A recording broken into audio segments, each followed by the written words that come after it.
Hi, I'm Chris from Huntsmen, and I am going to show you the stuff I play today. This is a Gibson SG-61 reissue from, I want to say, like 2006, which my understanding is that was a good time to get one of these just because of quality control and consistencies and such. I do love it. It's awesome. It's really light. It sounds great. It plays well with my other stuff, which I'll talk about in a second. It feels nice and fast.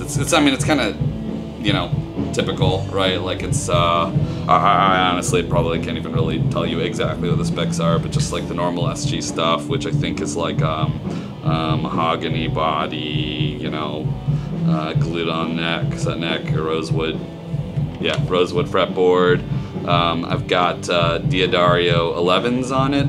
I don't think they're any real special, you know, I don't know, starting and ending gauge. They're just heavy enough to support this tuning, which on this guy, we tune like half of our songs to E flat standard or drop C sharp, and that's what this guy's for. So this guy's 11s.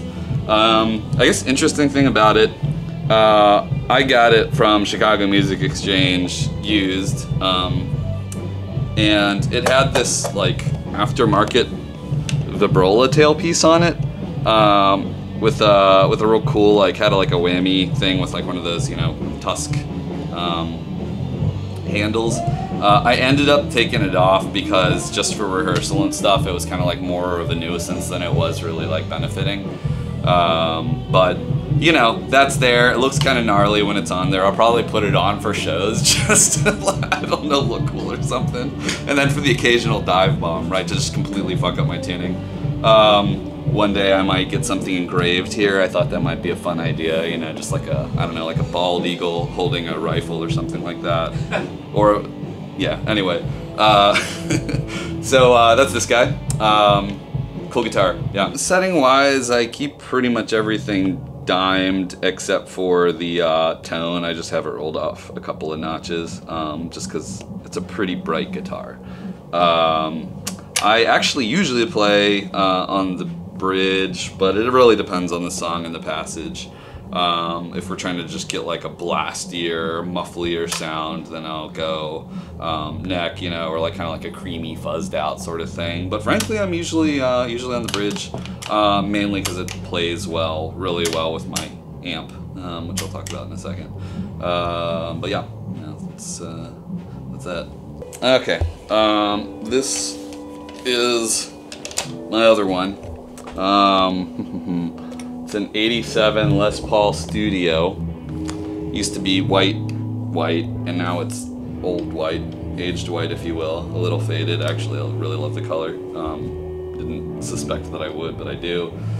This one is for our even lower tuned songs, which are C sharp standard, and then we drop to B sometimes on those.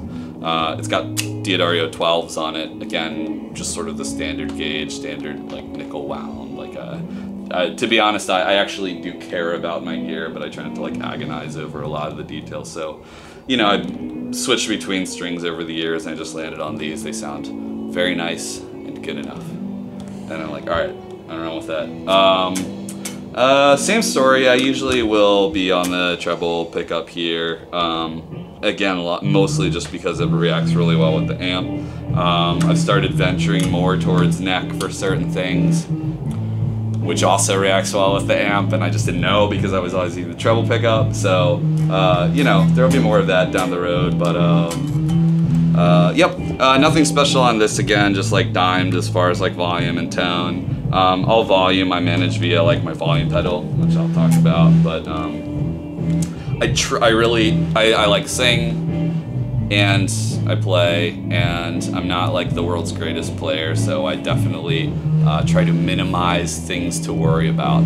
So that's why I just sort of keep everything cranked, you know. Like I'm also really like clumsy. Like I was like, oh no, like something's different and not know why, and I'll be like, why is my tone terrible? And it's because my guitar isn't plugged in, you know. So yeah, so I'd go for just simple. This thing's awesome. It's really heavy. The only I think really interesting thing to point out about it is it's got an ebony fretboard, I believe this is, which is really like liquid fast. When I got it, I was like, just, I don't know, it just feels really good. Notes bend really well, and you can like move really fast, like up and down the fretboard, and it just feels great. It was cheap for a Les Paul, but it sounds awesome. So yeah, stock pickups. There you go. This is a high tone. I'm not sure exactly what the model is. I think they just call it, yeah, a 100. It's just a straight HiWatt DR103 clone, like to the T, and that's why I got it, because I love HiWatts. It is made by the company Hi-Tone, which is Dave Reeves' son. I don't know, I'm terrible at this, but it's the son of the guy who founded HiWatt, is actually their chief consultant. There's like a million I don't know, there's maybe 3 companies out there that sell HiWatt clone types of amps, and I just settled on this one. I think the other one is like Reeves or something like that. But I love it because it's really loud. It's the loudest, most beautiful yet punishing amp that I've really ever played. Like, it's not as gnarly sounding in terms of like breakup and overdrive as, I don't know, like an Orange or something like that. But it's very bold sounding. Like, it just sounds like a really brave amp. That's the best way I can describe it. Like, the sound is really present, it's really impactful and punchy.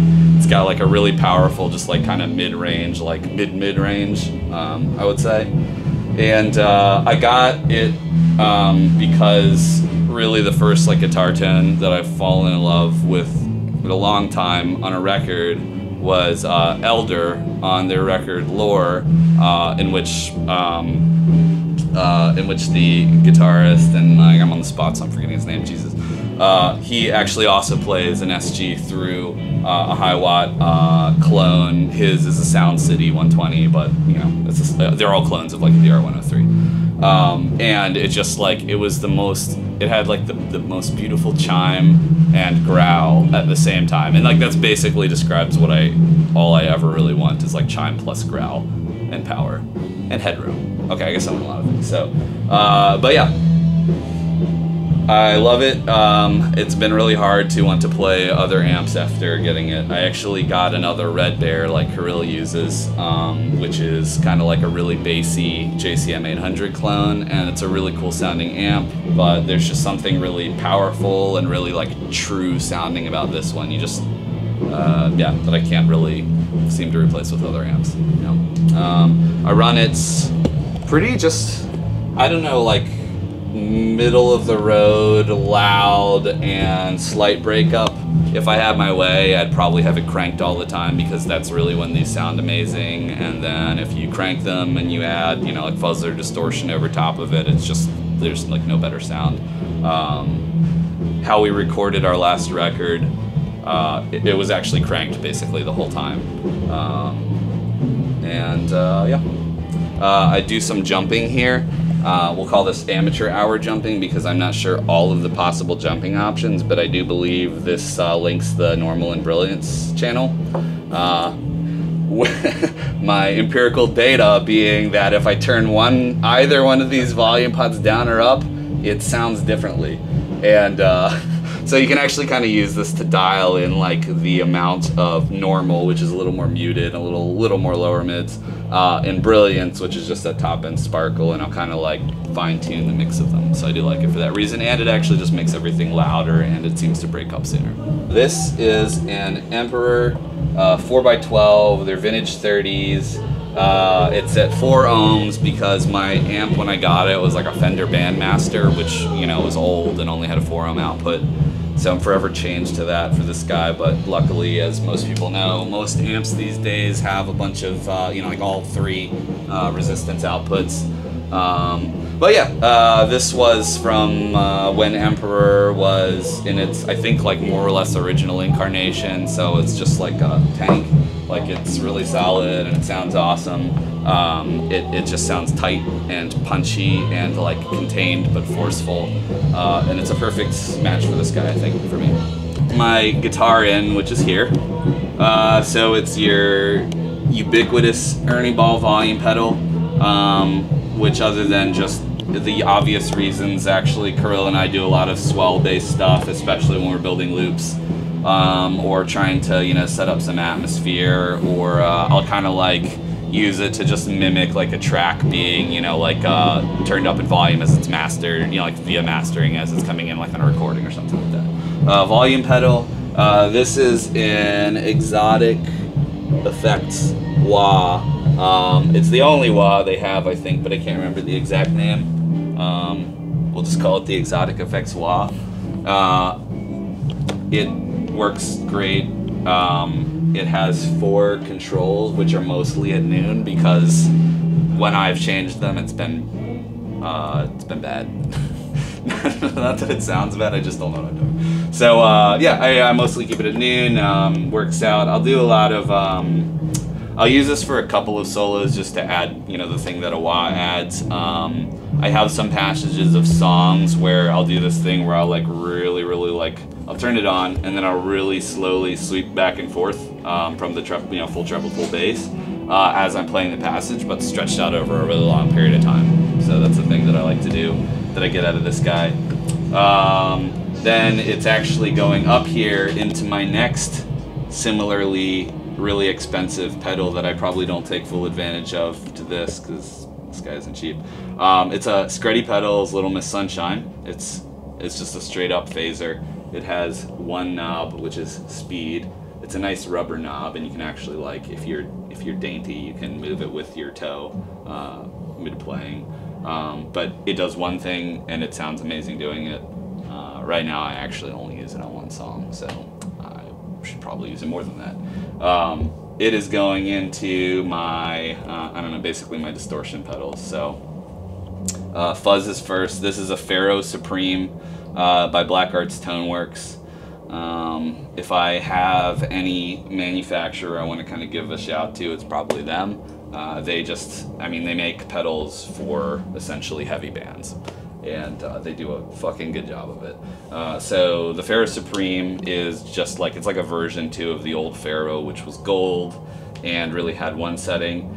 This one has some additional controls. I don't remember the exact differences, but it does have actually a bunch of different fuzz circuits that you can go to. Like there's like a FET one, and I don't know, something else, as well as the original Pharaoh. As best I can tell, I have it actually on the original Pharaoh setting. So I'm also not sure I'm getting the most out of this guy, but I keep you know, actually I keep everything pretty high up. Fuzz and pre are really the 2 controls that kind of load additional gain onto the signal, and I keep them both well past noon. High, just because the pedal is so fuzzy and rich, I actually have high 100% dimes. It's all the way up. And tone, which kind of serves almost as like a, yeah, I'd say it's a bass cutoff, because the further left I have it closer to 0, the more bass I get. So I actually keep it close to 0. It clearly it's just blasting both ends of the frequency spectrum. Great. So that is going into my other Black Arts Toneworks pedal, which is a Quantum Mystic. This is a straight up distortion pedal. It was designed by Black Arts in collaboration with Mike Scheit from Yob, whose guitar tone I love, especially when he's using this thing. It's meant to be like one of those Ross distortion pedals from the 70s, but with more tone, basically tonal control, because there's a volume, a drive, and then an EQ section, bass, mid, treble. It sounds really gnarly and very thick and very searing at the same time. It's a really cool pedal. That's going into my thing that's illegible because my Croatian friends made it, and I don't speak much Croatian, but it's an overdrive pedal. They call it the 281 overdrive. They're mostly just hobbyists, but so I won't spend a ton of time on it, other than that it's fantastic, and it's like a TS-808, but with actually, if you just took off that like super mid bump that it has and gave it some tone control. Specifically, it has a high and a low cutoff, which you can, again, you know, like set to 0 to basically have, you know, just much more frequency response into lows and highs. But it's awesome. I usually will play it stacked with one of these other guys if I am already distorted and want to like pull out a lead or something, or just rise above the mix. It's a good one for that sort of thing.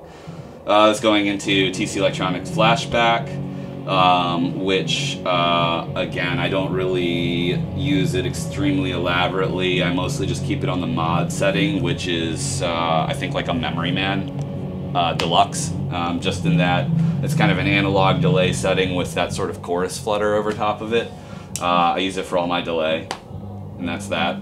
We're coming around over here to my whammy, which I use mostly when I want things to sound a little freaky.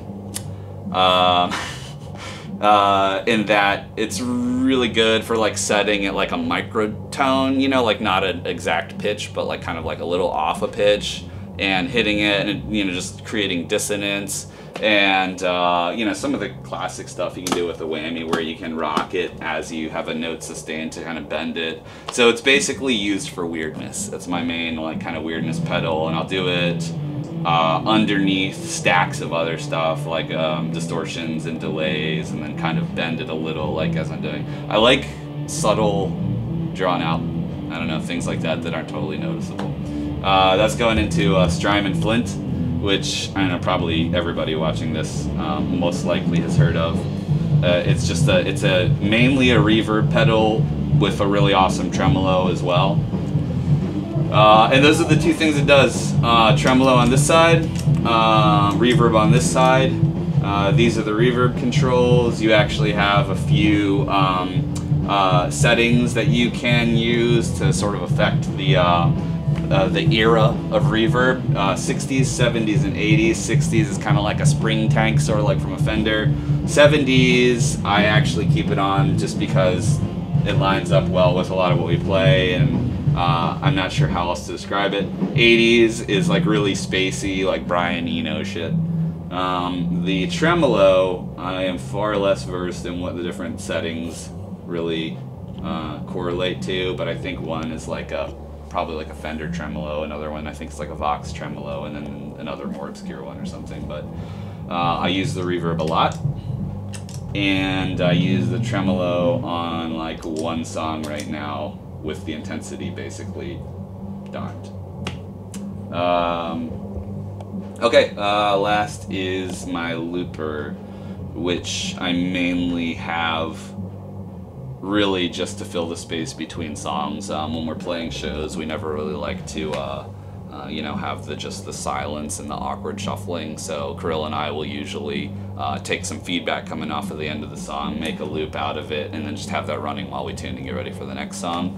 I've got a couple of things coming up on the album we're working on that are going to use its reverse feature, which sounds very pleasant, and it's really fun to use. And that should be that. Thanks for checking out my gear. Again, I'm Chris from Huntsmen. Feel free to come check us out. We're on the internet in various places. Huntsmandoom.com. Okay, yes. As well as huntsman.bandcamp.com if you want to check some of it out. But we play around Chicago and the region, and you know, other places eventually too. So.